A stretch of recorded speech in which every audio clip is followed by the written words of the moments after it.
Welcome to Storytime. I'm Flyleaf the Book Fairy, your friendly Highlands Mansion storybook fairy.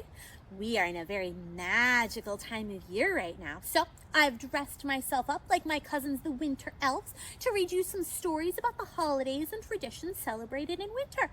On behalf of the Highlands Mansion family, I'd like to wish a wonderful holiday season to you and your family, and we can't wait to sit with you out here in our garden under our beautiful willow trees again someday. Happy holidays and enjoy the stories! Today's book is based on stories that come from the country of Iceland. There, it's said that a troll named Grilla lives in a cave with her 13 sons, the Yule Lads, and they come out and cause mischief on the 13 days leading up to Christmas. But there's someone else who lives in their cave with them. It's the Yule Cat.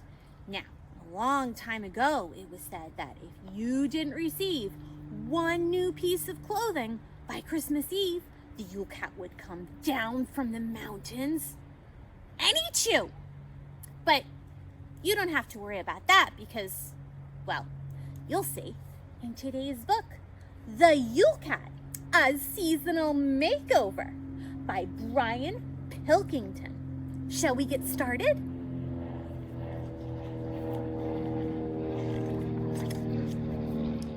The Yule Cat.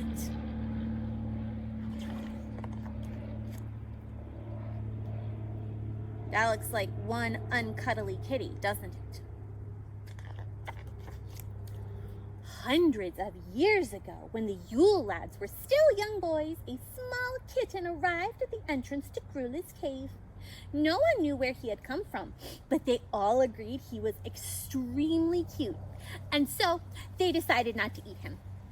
Instead, they took him in and cared for him. Over the years, he found his place in the family and became known as the Yule Cat. So cute!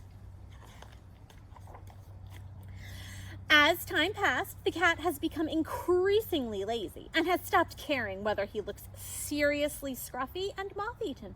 In fact, these days, he seems to take a certain amount of pleasure and pride in being as untidy as he possibly can. Nowadays, he doesn't do a lot. He certainly gave up chasing small children years ago. See, I told you. And it is not entirely sure that he ever did.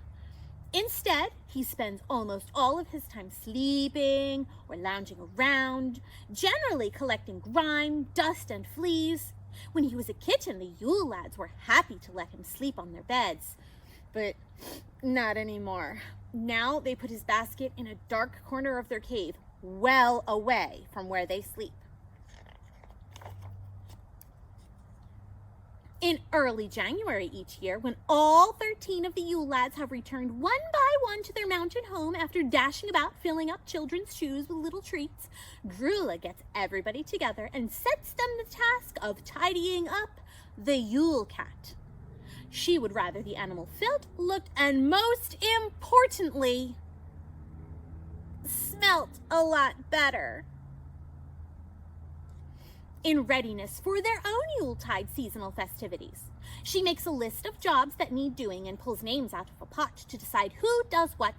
Then she prepares her festive stew whilst constantly nagging her boys to make sure they carry out each task.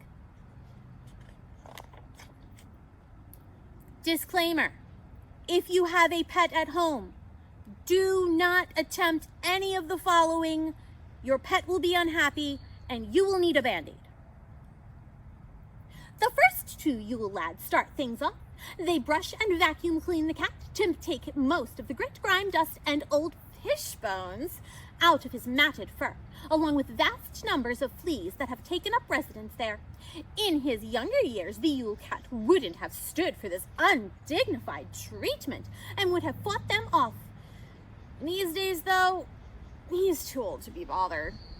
But he's definitely not happy about it. Bath time! This is the best job of all as far as the Yule Lads are concerned. It is the least favorite for the cat, though. He utterly detests being wet.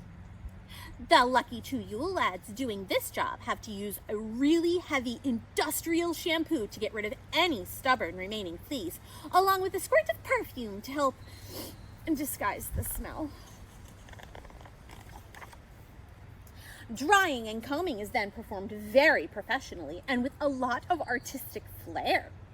This is a process that the Yule Cat sort of almost enjoys, but not quite. In fact, not at all. Being a very old cat, his nails grow quite large, sharp, and very, very hard.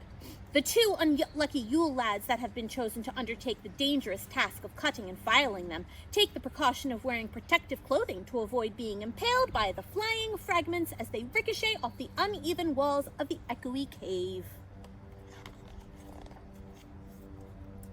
To help the Yule Cat feel a little more like his younger kittenish self, they then give his old muscles and bones a thoroughly good massage, pushing and pulling and pummeling him into some sort of shape. Being an animal with great respect for his own privacy, he finds the whole process unbearably uncomfortable.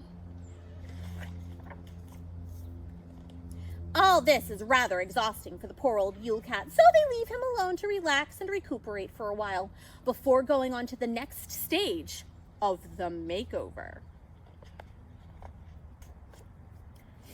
As Grilla adds the last few essential ingredients to her Yuletide seasonal stew, the final 3 lads get on with putting the finishing touches to the Yule Cat, dressing him in readiness for their big occasion. Not having a tree to decorate, they perhaps overdo it a little. Oh no. Ta-da! The fact of the matter is that after all this close attention and grooming, the cat doesn't actually look that much better. But now at least he doesn't smell quite so bad, and he isn't as flea-bitten as he was before. He is considered, in fact, as far as the rest of the household are concerned, to be ready. Not perhaps quite so cute as he was when he was a kitten, but at least slightly improved. At last comes the bit the Yule Cat really enjoys. He is given his own special large bowl filled with huge quantities of Grilla's seasonal stinky stew. It's made up of chopped mice, rats, fish, etc. In fact, lots of things that cats quite enjoy.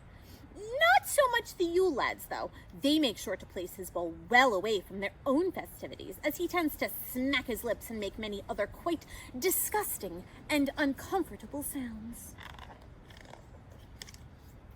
Oh no! When the Yule Cat has finished eating as much as he possibly can and has removed all of his decorations, he rejoices in the annoying habit of rolling around in the stinky leftovers, knowing that it will be at least a year until he was forced to take another bath. And it is nice to get back to normal as quickly as possible after the seasonal break. At long last, he is full, happy, and contented enough to bravely attempt a smile. Oh. The end.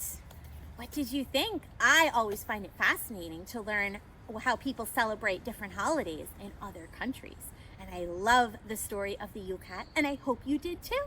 Have a wonderful holiday season, and I'll see you another day for another story. Goodbye.